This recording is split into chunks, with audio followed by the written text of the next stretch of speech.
क्या आपने कभी महसूस किया है कि सुबह उठते ही शरीर भारी लगता है, नींद पूरी होने के बाद भी थकान बनी रहती है और सबसे अजीब बात, सुबह भूख भी नहीं लगती? अगर हाँ, तो हो सकता है समस्या आपके शरीर में नहीं बल्कि आपकी रात की थाली में छिपी हो। आज हम एक ऐसे सिद्धांत को समझने वाले हैं जो हजारों साल पुराना है, लेकिन आज भी उतना ही सटीक है, उतना ही प्रभावशाली है। आयुर्वेद का साफ कहना है कि औषधियों से भी कहीं पहले सही आहार ही निरोगी रहने का सबसे बड़ा आधार है। इसी विचार को चरक संहिता एक सूत्र में बांधती है, हितकर, मितकर और ऋतुकर। मतलब जो व्यक्ति हितकर यानी जो शरीर के लिए अनुकूल हो, मित यानी संतुलित मात्रा में, और ऋतुकर मतलब मौसम के अनुसार आहार ग्रहण करता है, वही रोग मुक्त रहता है। यह सिर्फ क्या खाना है उसकी बात नहीं है, बल्कि कैसे और कब खाना है उसका विज्ञान है। आज आप यह भी जानेंगे कि आचार्य चरक ने रात के भोजन को हल्का और सुपाच्य रखने पर इतना जोर क्यों दिया है।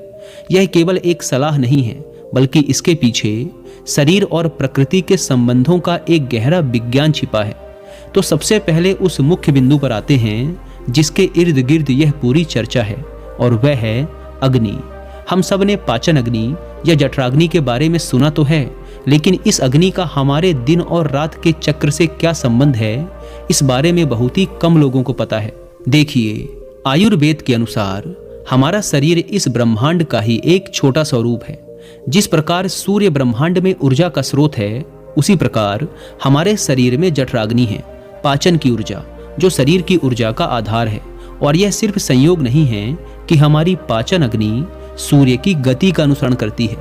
मतलब कि जैसे जैसे दिन चढ़ता है, हमारी पाचन अग्नि भी बढ़ती है। आप इसे ऐसे समझिए, जब सूर्योदय होता है तो हमारी पाचन अग्नि भी जागृत होती है। दोपहर के समय जब सूर्य की ऊर्जा अपने चरम पर होती है, तब हमारी पाचन अग्नि भी सबसे तेज होती है। यही वजह है कि आयुर्वेद में दोपहर के भोजन को सबसे महत्वपूर्ण माना गया है। फिर जैसे जैसे सूर्य अस्त होता है, हमारी पाचन अग्नि भी स्वाभाविक रूप से मंद पड़ जाती है। यह शरीर का संकेत है कि अब पाचन जैसे भारी कार्य करने का समय समाप्त हो चुका है। लेकिन जब हम शरीर के इस इशारे को अनसुना कर देते हैं और धीमी पड़ती इस अग्नि पर भारी भोजन का बोझ डालते रहते हैं, तब समस्या उत्पन्न होती है। कल्पना कीजिए कि एक अग्नि मंद मंद जल रही है और आप उस पर गीली या भारी लकड़ियां डाल देते हैं, तो क्या होगा? वह आग उन लकड़ियों को जला नहीं पाएगी, बल्कि खुद ही बुझने लगेगी और पीछे केवल धुआं और अधजला कोयला रह जाएगा। हमारे पाचन तंत्र के साथ भी बिल्कुल यही होता है, और फिर यह अधपचा भोजन ही बीमारियों की असली जड़ बनता है।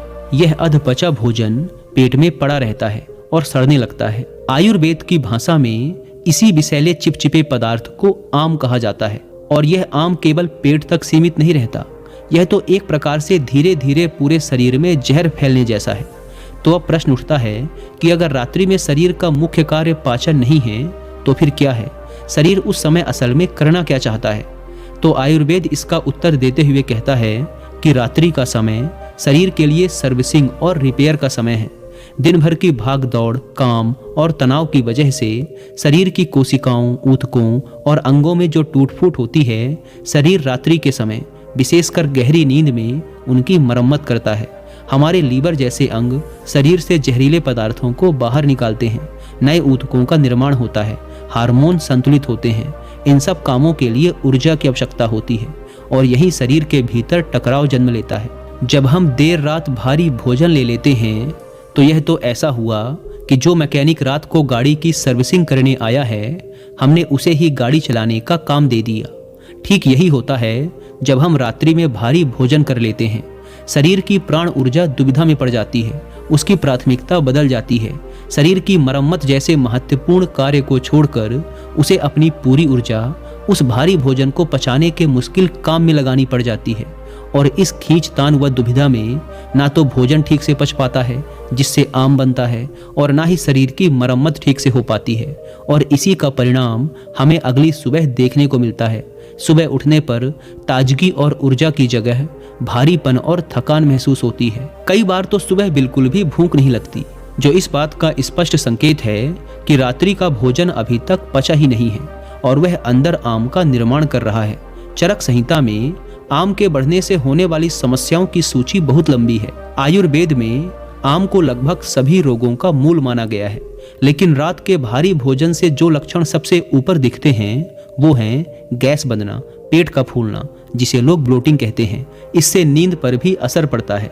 शरीर आराम करने के बजाय भीतर ही भीतर संघर्ष कर रहा होता है, जिससे नींद टूटती है और बेचैनी होती है। कुछ लोगों को ऐसा लगता है कि भारी भोजन करने के बाद नींद अच्छी आती है, लेकिन यह एक बहुत बड़ा भ्रम है।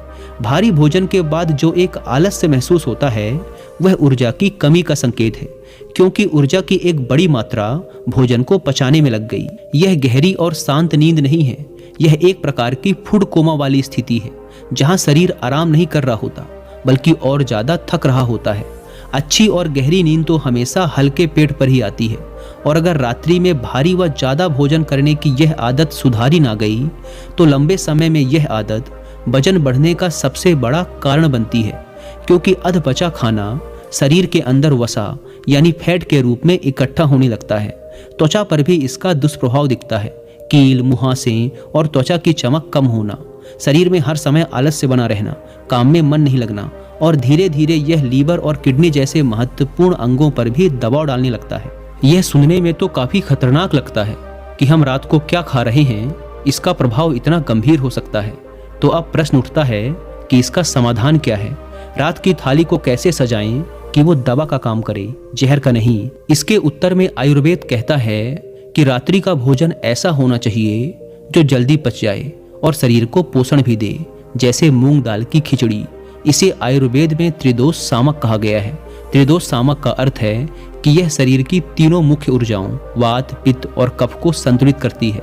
यह पचने में भी बहुत कम समय लेती है और शरीर को पर्याप्त पोषण देती है। इसके अलावा सब्जियों का गर्म सूप एक अच्छा विकल्प है, या फिर हल्की दालें जैसे मूंग या मसूर की दाल के साथ 2 या 3 पतली रोटियां, और अगर आप चाहें तो रोटी या दाल में थोड़ा सा घी भी डाल सकते हैं।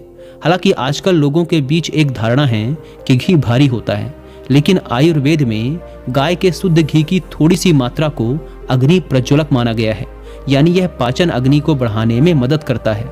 लेकिन शर्त यह है कि मात्रा संतुलित हो, और सबसे जरूरी बात कि भोजन हमेशा गर्म और ताजा बना हुआ होना चाहिए। बासी भोजन को आयुर्वेद में सही नहीं माना गया है। तो अब प्रश्न उठता है कि रात्रि के समय किस तरह के खाद्य पदार्थों से पूरी तरह परहेज करना चाहिए।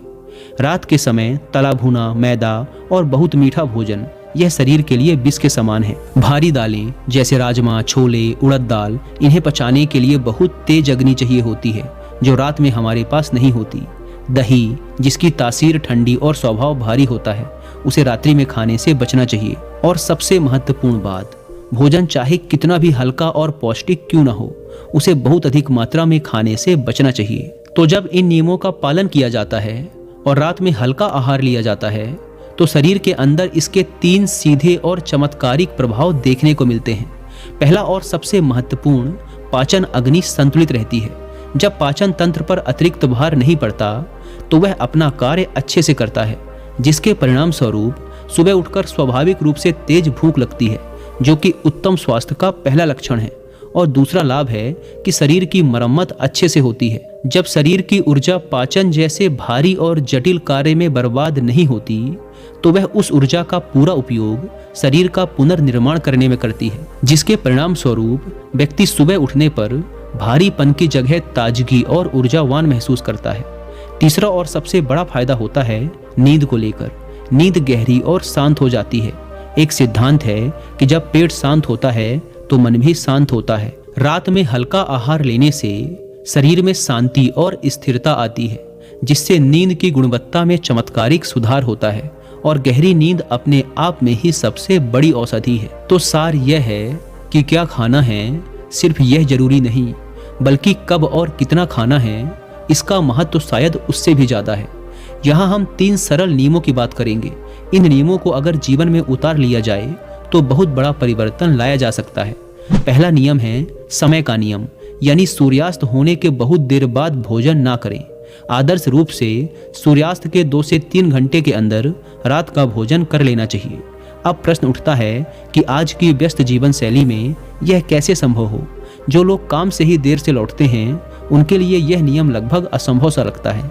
तो उनके लिए बीच का रास्ता निकालना होगा। अगर कोई रात को 9 या 10 बजे घर पर पहुंचता है तो उस समय भारी रोटी, दाल, सब्जी खाने की जगह कुछ बहुत ही हल्का और सुपाच्य लिया जा सकता है, जैसे एक कटोरी गर्म सूप या गर्म दूध। शाम को ऑफिस या काम से निकलते समय कोई हल्का पौष्टिक नाश्ता किया जा सकता है, जिससे रात में बहुत तेज भूख ना लगे। सिद्धांत यह है कि आप अपने सोए हुए पाचन तंत्र पर भारी भोजन को पचाने के काम का बोझ ना डालें। अब बात करते हैं दूसरे नियम की, जो है मात्रा का नियम, यानी कि रात के भोजन की मात्रा दोपहर के भोजन से कम रखें। आयुर्वेद के अनुसार रात में हमें अपनी भूख से भी थोड़ा सा कम खाना चाहिए। पेट को आधा भोजन से 1/4 तरल पदार्थ से भरना चाहिए और 1/4 हवा के लिए खाली छोड़ देना चाहिए।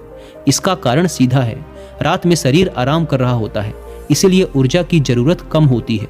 और तीसरा व अंतिम नियम है भोजन के गुण का नियम, यानी भोजन सुपाच्य और ताजा हो। सुपाच्य मतलब ऐसा भोजन जिसे पचाने के लिए शरीर को बहुत ज्यादा मेहनत ना करनी पड़े। और ताजा का महत्व बहुत गहरा है। पकाए जाने के कुछ घंटों के भीतर खाए गए भोजन में प्राण यानी जीवन ऊर्जा होती है। फ्रिज में रखा हुआ बासी या माइक्रोवेव में गर्म किए गए भोजन में तामसिक गुण आ जाते हैं और वह पचने में भी भारी हो जाता है। यह आश्चर्य में डाल देने वाली बात है कि हजारों साल पहले जब कोई आधुनिक विज्ञान नहीं था, तब हमारे आचार्यों ने मानव शरीर और प्रकृति के इस गहरे संबंध को इतनी सटीकता से समझ लिया था। निश्चित रूप से रात्रि का हल्का भोजन केवल एक पुरानी सलाह नहीं है, बल्कि यह प्रकृति की लय के साथ सामंजस्य बैठाकर जीवन जीने का एक गहरा दर्शन है। यह हमारे शरीर की अपनी बुद्धिमत्ता का सम्मान करने का एक तरीका है। जब हम इस नियम को जीवन में अपनाते हैं तो छोटी मोटी परेशानियां तो खुद ही खत्म हो जाती हैं। तो अब सवाल यह नहीं है कि आपको क्या खाना चाहिए, सवाल यह है कि क्या आप सच में अपने शरीर की आवाज सुनने के लिए तैयार हैं? क्योंकि सच्चाई बहुत सरल है, आपकी सेहत किसी दवाई से नहीं, आपकी रोज की आदतों से बनती है। और उन आदतों में सबसे छोटा लेकिन सबसे शक्तिशाली बदलाव है आपकी रात की थाली। आज अगर आप सिर्फ इतना तय कर लें कि आज से आपके रात का भोजन हल्का, समय पर और संतुलित करेंगे, तो यकीन मानिए आपका शरीर आपको खुद धन्यवाद देगा। सुबह उठते ही जो ऊर्जा, जो हल्कापन, जो साफ दिमाग आपको मिलेगा, वो किसी चमत्कार से कम नहीं होगा। लेकिन असली बदलाव तभी आता है जब हम ज्ञान को जीवन में उतारते हैं। तो अब मैं आपसे पूछता हूँ, क्या आप आज रात अपनी थाली बदलने वाले हैं? अगर हाँ, तो इस वीडियो को अभी लाइक करें ताकि यह ज्ञान और लोगों तक पहुंचे। अपने किसी ऐसे दोस्त या परिवार के सदस्य के साथ शेयर करें जो रोज सुबह थका हुआ उठता है, और कमेंट में जरूर लिखें आज से बदलाव शुरू। क्योंकि याद रखिए, छोटे छोटे बदलाव ही जीवन में सबसे बड़े परिवर्तन लाते हैं। और शायद आपकी अगली सुबह ही आपके पूरे जीवन की दिशा बदल दे। धन्यवाद।